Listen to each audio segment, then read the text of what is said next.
Good afternoon, everybody. Doug Jenkins with the Findlay Hancock County Chamber of Commerce. Happy to have you with us as we wrap up this Thursday, introducing you to our newest members, Applied Innovation. Alex and Chris joining us today. Guys, thanks for hopping on with us this afternoon. Thank you, Doug. Glad to be here. Yeah, glad to be here, Doug. Thanks, man. This is always a fun way to introduce the community to new members, especially when they're looking to get into this market. Certainly, it's a growing market. There's a lot always happening in Findlay, and we're really happy that you guys want to be involved and want to meet people out there. So let's just talk a little bit about Applied Innovation to begin with, and what it is. Sure, I can kick that off. We started almost 40 years ago, Doug, in Grand Rapids, Michigan, as your typical hardware copier sales place, right? I mean, that's where it all started. Then things got to that digital side of it and still just copiers. You fast forward 40 years and we're doing electronic content management, so storage, archival, retrieval of documents. We're doing the networking, so we can do anything from help desk to a full-fledged network servicing provider, which I just saw a great statistic the other day that we're in the top, just with the sheer size of our department. We're not the 5-person department. 35 people were in the top 20% in the country as far as size, just in the networking side, which we think is going to be a major part of our business moving forward. Still selling those copiers too with it. They're a little bit different than they were years ago, though. They're a little bit more complicated. Very much so. And our newest additions, we still handle. We do telephony, so we handle telephones. We do shredding. So not only do we provide what prints out of that environment, we can control everywhere the document moves throughout the environment, and then the destruction of it. Alex, when it comes to these types of services, what are things that people overlook when they're trying to get their network connected, or where they're trying to get their copier to send things to every different computer in the office? What are some of the pitfalls they run into where they definitely need someone to guide them through the process? Yeah, Doug, thanks. So, that's an interesting question because we find a lot of different things in the market. It really is all over the board. A lot of times companies come to us because they don't know the next step to make. So part of our process is to be truly a technology consultant to our prospects and to our clients. So often we're the right fit for them. Often we might not have what they're looking for, but can guide them. But it usually starts off with an analysis. We'll come out and get a feel for what's going on from a technology footprint. Where are some of the pain points, whether it be equipment's breaking down, they're not getting fast enough response times for service. It could be the list of reasons kind of goes on and on. Billing situations, there could be billing problems, but a lot of the time, just like a surgeon, you're assessing what's going on before you go ahead and prescribe whatever the fix is going to be. And to Chris's point, I mean, when it comes to the document technology world, we've evolved with our clients. As he mentioned, we used to just provide multifunctional devices. Now it's catapulted into a lot of different things, from as he mentioned, the workflow and the archiving and just data management.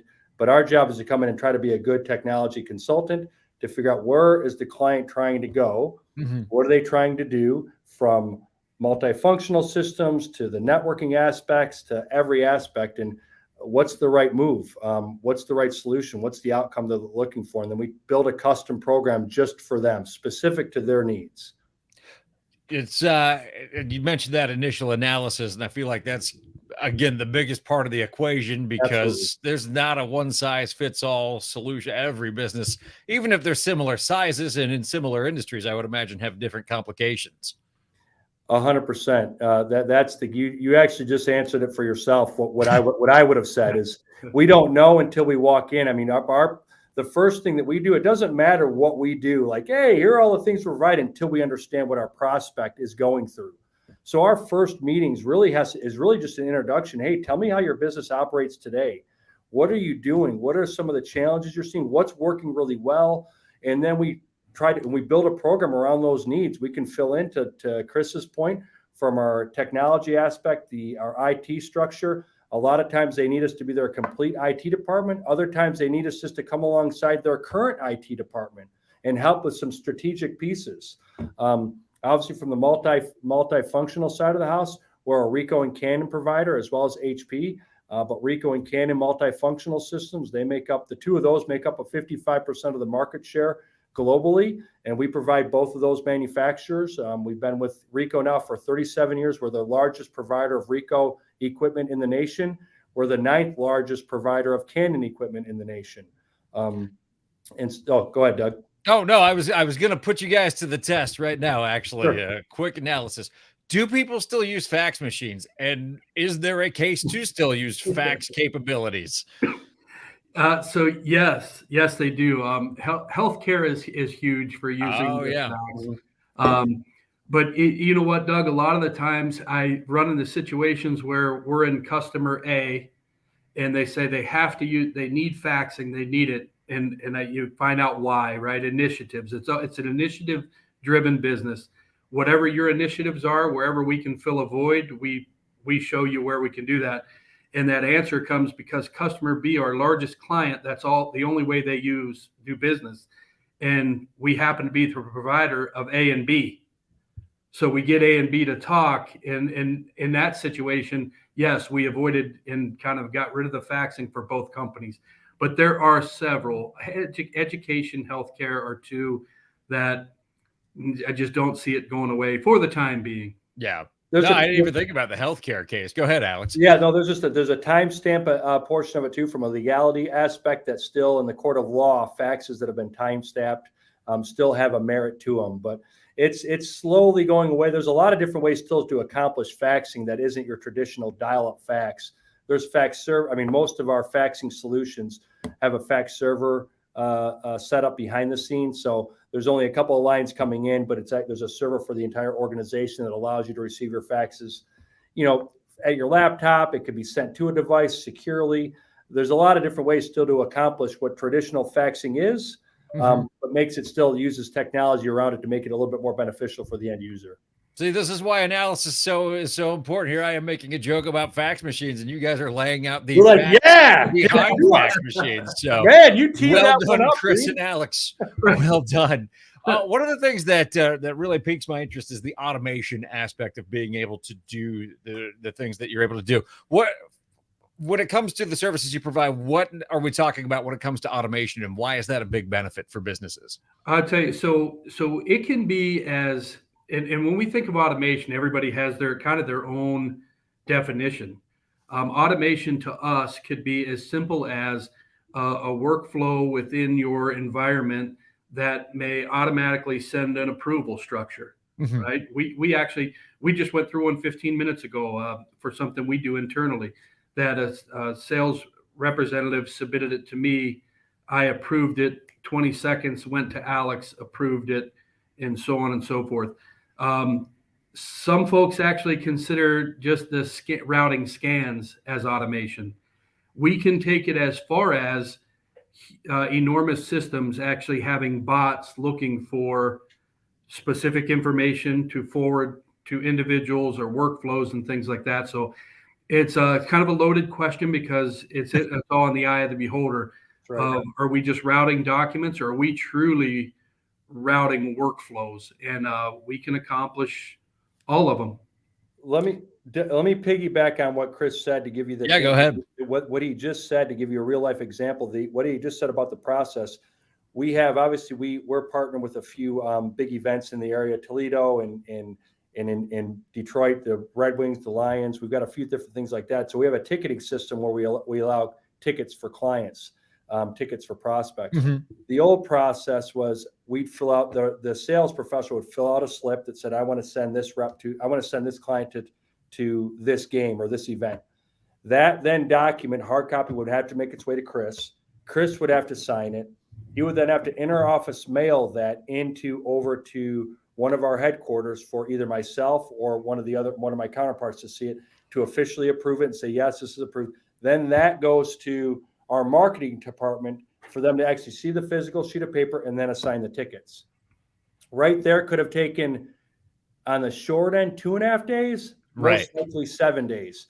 The process now takes 35 seconds. The rep goes on, fills out a form online, that gets automatically routed to Chris for an approval structure that's in his email. They approve it. That gets routed to me. I approve it. It goes to marketing in our back end system. It says these have been approved. The rep could have, if it's an electronic ticket, the rep literally could have the tickets within 3 minutes of them submitting versus 7 to 8 days. Now, that's just one example, but a real life example of a process that we turned using automation that used to be a manual. And so now you times that by any process. We see a lot of time with HR, with people coming in and filling out applications and now putting that online. But Chris said it perfectly. It really could be a magnitude of things, from not only that, just the destruction and keeping things within the system for how long it needs to be in the system for. There's a lot of different pieces that we can go into with this. Obviously, very powerful tools that can help with Sure. workplace efficiency. But the biggest part is you need someone to walk through it. This isn't necessarily a self-serve type of thing where you can just, I'll sign up for this online service and figure it out myself. Exactly. Really important to have someone walk you through it. So if somebody wanted to talk to Applied Innovation to get started on this process, what's the best way to do that? So many different ways. One, you can obviously call into our office here in Toledo. If you're in the surrounding areas, we have 13 different offices. Our website, appliedinnovation.com, phenomenal place to find out just a little bit about everything we do if you're looking for general overview. And then we really should start, the music to our ears would be that, hey, you had a rep visit at some point and dropped off a business card and, oh, geez, those are those guys or those gals. That's the music to the sales manager's ears. Well, very good. Yeah. We have one Go other, ahead, Alex. it's a new way, is for the next week, we're going to drop off at every prospect, the bat signal, we're going to drop off an Applied signal. Right. When they need us, they just turn it on, it'll be in the sky and we will come running. It's that simple. There you go. That's with LED lighting, it won't be that cost. I mean, the cost shouldn't be that high. Great. No, If you're using fluorescent bulbs, it might be an issue. Exactly. Well, guys, I appreciate you joining us this afternoon. I appreciate you joining the Chamber of Commerce. We're really happy to have you here in the area and look forward to working with you. Doug, thanks. Thank you very much. Forward to meeting all the Looking great forward to chamber it. members. Really excited to be a part of the community and looking forward to shaking hands. That's all. Thank you very much. For Alex and Chris, I'm Doug Jenkins with the Findlay Hancock County Chamber of Commerce. We'll see you next time.